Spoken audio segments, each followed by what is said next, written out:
man, this is some really good burger. Like this is really, really good. And then he snaps and goes, shut the f up. I don't give a f how good the burgers are. And I was like, holy f.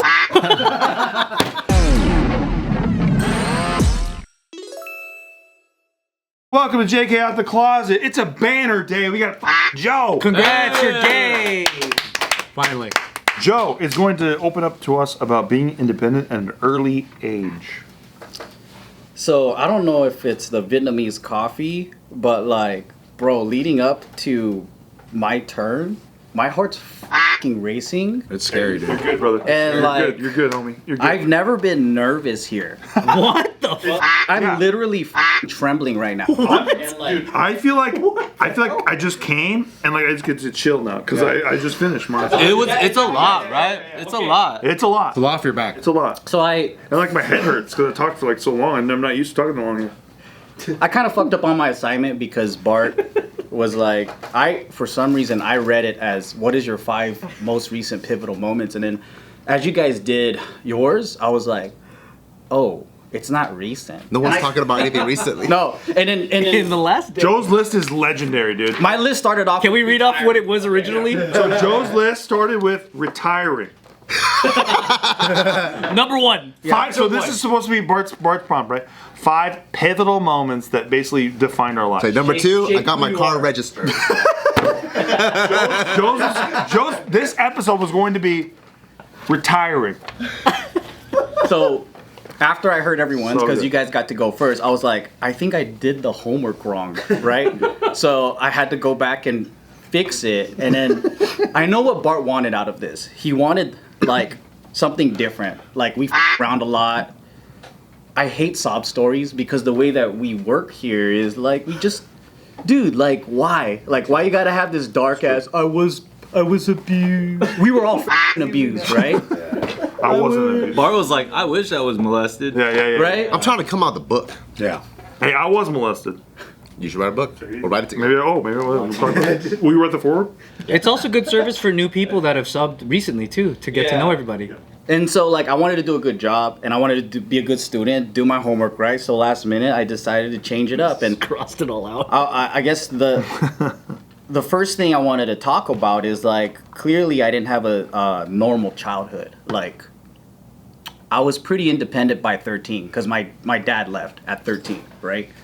And recently, my brother, I haven't seen this dude in like almost a decade.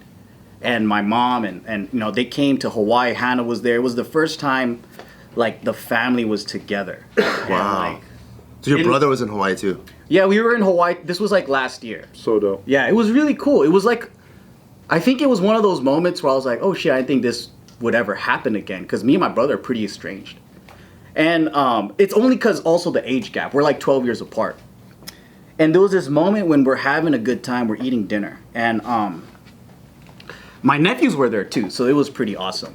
And then the waiter is asking like, oh, how you guys all related and whatever. And I said, oh, this is my nephew. And then my brother goes, second cousin, right? And then at that moment, I wanted to grab the fucking fork and stick it in his neck. And I just had this image of like repeatedly just stabbing him. And I look over to my mom and I see her like, it's like, you know, like when you think about doing it and then you see her and you're like, oh, I see her crying. And I'm like, what the fuck is wrong with my mind? Like, what is this intrusive thought? Wow. So a couple months ago, I asked my mom, right? I was like, yeah, I know my brother like bullied me, right? But then like, she just started breaking down. And then I told her, I was like, I wanted to kill him at the dinner table. Like I had this deep hatred. At the pancake store. Dude, this is first 5 minutes of Joe. First 5 minutes of Joe. I can't even fucking eat my beef stick anymore. I'm like, Some ube pancakes. We're at Tadashi. So the sushi place we always go. Oh, okay, yeah. So my roommates are there. Yeah. Everyone's laughing, having a great time, and the whole time I'm steaming, and I just wanna fucking murder my brother. And then like, so I'm just like asking my mom like, why is my head fucked up? Like, what's wrong with me? And then so she just started breaking down, and she goes, you had your ass handed to you by everybody every day. And she goes, you don't remember. And I remember talking to my brother like, when I last saw him, we were at my uncle's house, and he kind of apologized to me, and he goes like, "I wasn't a good brother. Like, I contributed to like so much of your shit. I was going through my shit." And he goes, "You were abused by everybody." And I was like, "I don't fucking remember. All I remember is like, yeah, my brother did bully me. Like, I would come home and like he would hog tie me by my underwear, and I would be like thrown under the couch, and he would call me a couch. So he just sit on me while he's watching TV for like an hour." Or like whatever, like he would fuck with me. An hour? How big is your couch, dude? Oh, we had one of those couches where you could pull the bed out. Oh, so he could stuff me under. Holy shit, dude. And then so like, or like, to him, he's probably just fucking around, right? So he made like a BB gun, and then he wanted a target, so I had to be like a duck, and then go quack, quack, quack, and then walk back and forth while he shot at me. So like... And he's 12 years older than That's me. respect. You know what I mean? That's so kind like, of yeah, respect. it's That's funny. a true gamer though. So it's fun Look at for that. him, like if he's 17, but you're I'm 5 I'm or something. terrorized, right? Yeah, yeah. That was before tubers, by the way, were doing games in real life. And he could have made some content off it. Visionary. Also, duck hunt was huge back then. Huge. It was expensive too. Yeah. So that's the funny shit that I remember. And there's other darker shit that I guess he told me, like, you know, like my dad would wake me up in the middle of the night, fucking kick my ass or whatever. And then like your story where like your dad was mad at you, right? He came home from work just to beat your ass. Like things like that, I don't remember. All I remember is like maybe I didn't play the right piano keys, and then so all of a sudden I'm getting socked up, or like but the thing is, I didn't know my mom did it. I didn't know my grandma did it. I didn't know like everybody did it. Well, who's everybody? Can you? Everybody like okay, grandma, so, mom, dad. The neighbor, the friend. literally. How so, long like, is the list? My mom, I don't think she abused me the way that my dad did. It was a lot of discipline, but like she still hit me, right? So my mom, my dad, my grandma, my brother, my uncle, my friend's dad, Oh shit. David, Eddie's best friend, Yeah. A mailman. Jesus Christ. That's members from church. Oh, that's another thing too. So the violence was so normal that it was like extended to our community. Cause like it was normal. So like let's say we were fucking around at church, me and Eddie. You know, he knows one of my closest friends when we were growing up, and we're just being fucking loud kids during church service. And one of the elders comes up. He lines us up like a military style and just whacks us full like in our faces. Boom, boom, boom. All right, now stand up with your hands up. And we're just like, as soon as you drop it, you're gonna get slapped. So it's shit like that, military style. We're like 6, 7 years old, like I don't know, right? Wow. I remember, this is how normalized it was. So like my buddy David, and he went to your school too. He was the tall, half Japanese, half Chinese guy. So his dad was fucking nuts, like, and it was so turbulent. Like we're like playing like fucking Mario Brothers. We're having a great time. We're eating dinner, right? And then we're sleeping over his house, me, Eddie, and my buddy David. His dad is like a jolly drunk. He's like feeding me like all this weird Chinese food, and we're having the time of our lives. And then it comes time to go to bed. So we're going to bed, and we hear him talking shit to his wife, like yelling, screaming, fucking motherfucker, bullshit, all this stuff, right? And then so my friend David, he starts trembling and crying. Like he's just, I can hear him crying, right? And then you hear him smacking his wife up. Oh shit. And then we're just like, oh fuck, this is crazy. Like this is getting crazy. Cause like my parents are violent and shit, but they don't, my dad doesn't beat my mom. My uncle doesn't beat my, like even if they did, none of us ever saw it. So that's a next level of like crazy that I was just like scared. And then so he comes into the bedroom after and he's drunk. You could smell the alcohol, the cigarettes. And he starts petting David, right? Oh my god. And he's like crying, clearly crying. He's like, he's scared as fuck. David's crying. David's crying. Me and Eddie are pretending like we're sleeping. And we're just like, holy fuck. You guys must be fucking scared Yeah. too, though. We were scared as fuck, right? Petting him. And he's petting him. He goes, oh no, I'm sorry. Did I scare you? I scared you? Why the fuck are you crying? Like that kind of shit in Japanese. And then we're like, oh my god, right? And then like he grabs David, takes him to the bathroom, beats his ass. Oh my And god. we're like fucking tearing up, and we're just like, fuck, are we next? Right? And then like afterwards, Especially if it already happens at church and it's a community. everyone beats each other's ass. Yeah. Jeez. Wow. And then so he comes into the room again after David. David's like sobbing. He goes in and then he starts petting us. And I fucking feel this motherfucker touching my head. What the And fuck? he's like, I'm sorry I scared you. I'm sorry. Don't tell your parents. You're okay, right? And I'm just like I'm asleep. I was like, I'm not fucking crying. Bro, like I was like, fuck. God damn, that's a fucking horror film. Fucking heavy, Jesus. dude. And then so, thank God, like he didn't fuck us up. But I thought I was next. Like I thought there is no like only he's getting fucked up. I thought he was gonna fuck me and Eddie up, and me and Eddie were just probably like, oh God, please not us, right? And so he went to me, and then he went to Eddie, just petted him. He goes, good night, right? And then he gets out, and then the whole night, that was like we're just fucking wide awake. But this is how fucked up it and normalized it was. I still kept going to his house to sleep over. I couldn't wait. I couldn't wait for it. It never happened again. I mean, there was still him like yelling Was the openly. pizza so good? Dude, the duck tongue. Or maybe it's what you suppress it and it might have happened again, but you don't remember. I don't, maybe, but at the same time, I think like it never really went that hard to us. Like it's always him or whatever. I mean, I remember one. I mean, so here's the thing. Like, it's not all bad. Like it was bipolar. Yeah. Like he took us to fucking Disneyland, bought us all this shit. Like he was balling. Like he was like a company executive at some, I forgot what it was, but I remember like it was fun to go because he would just say, you guys want to go to Disneyland? Like, and everyone's like, hell fucking yeah, right? And then like we go there, and if I went to Disneyland with my parents, they're not buying me stuffed animals, they're not buying me toys, they're not buying me food there. Yeah, like, they do the full yeah, we're experience. packing rice balls, and then I'm just like, what the fuck? But his dad was like it was a fun time. Like we're going there, he's buying us everything. And then so that's probably why I was like a hoe, like, hey, fuck it, he's gonna hook me up.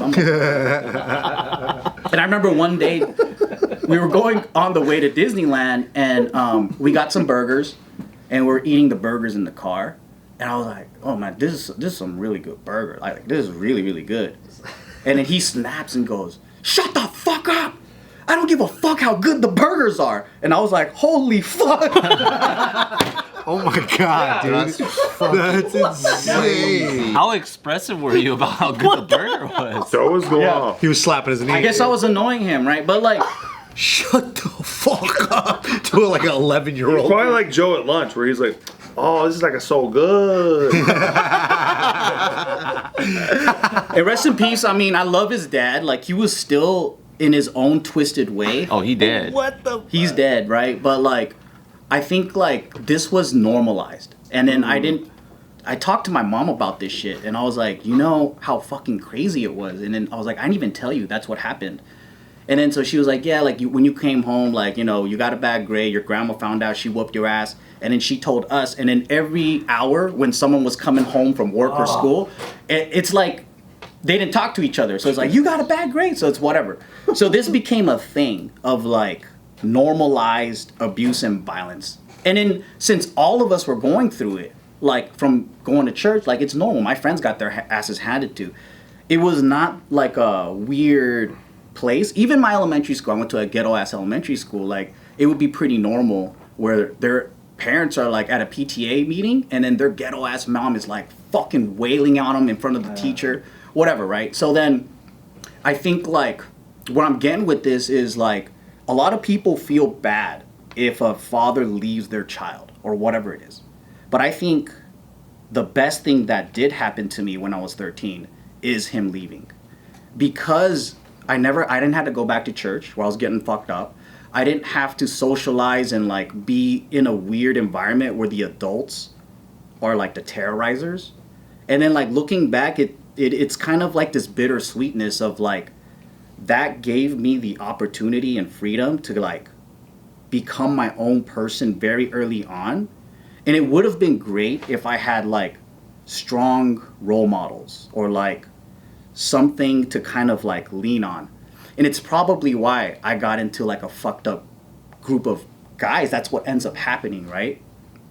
But I think like I look back and it's one of those tragic moments where I do see a huge silver lining because I'm like, what would have the Joe been today if I desperately wanted to be validated by these kind of guys? I would have fell into the footsteps of the stubbornness and violence and craziness that like all the men in my family and who the role models were, they were that. And they were pillars of the community. So like my friend David's dad, he was a very successful businessman.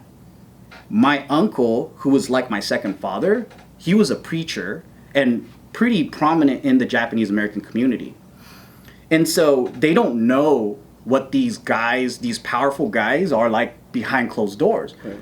They're like, if the people knew, like the church members, like I don't think they would have their positions, or maybe they would be like, that's normal because they grew up that way, right? Like it was maybe normalized for, in general, the Japanese community, the way they grew up, maybe it was worse.